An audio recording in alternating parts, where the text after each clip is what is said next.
Hello అండి అందరికీ. Welcome to traditional vlogs. ఈరోజు వీడియో వచ్చేసి street style soya fried rice ఎలా తయారు చేయాలో చూద్దాం. ముందుగా కడాయిలో ఒక స్పూన్ నూనె, నానబెట్టిన సోయాని వేసి, చిటికెడు పసుపు, కారం, ఉప్పు వేసి కొద్దిగా వేగనివ్వాలి. మళ్ళీ దాంట్లో కొంచెం గరం మసాలా వేసి మళ్ళీ వేగనివ్వాలి.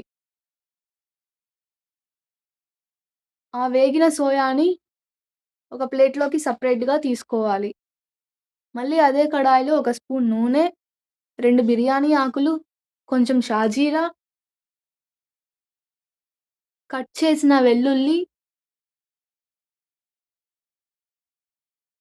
పచ్చిమిర్చి వేసి కొద్దిగా వేగనివ్వాలి.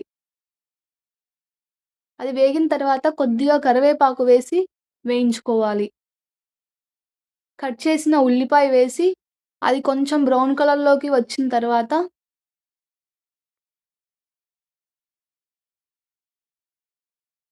దాంట్లో కట్ చేసిన క్యారెట్, క్యాప్సికమ్, బీన్స్, క్యాబేజ్ వేసి కొంచెం వేగనివ్వాలి. ఇదంతా హై ఫ్లేమ్‌లోనే చేసుకోవాలి. ఎందుకంటే స్ట్రీట్ స్టైల్ ఫ్రైడ్ రైస్ లాగా టేస్ట్ రావడానికి. దాంట్లో చిటికెడు ఉప్పు, కారం, కొరియాండర్ పౌడర్, మిరియాల పొడి వేసుకొని హై ఫ్లేమ్‌లోనే బాగా వేగనివ్వాలి.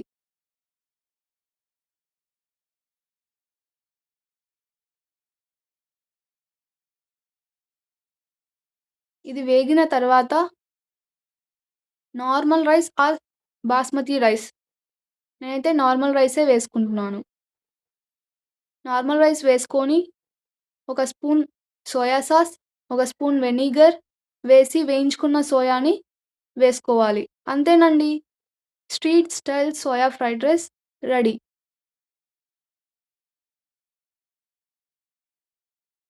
పిల్లలు,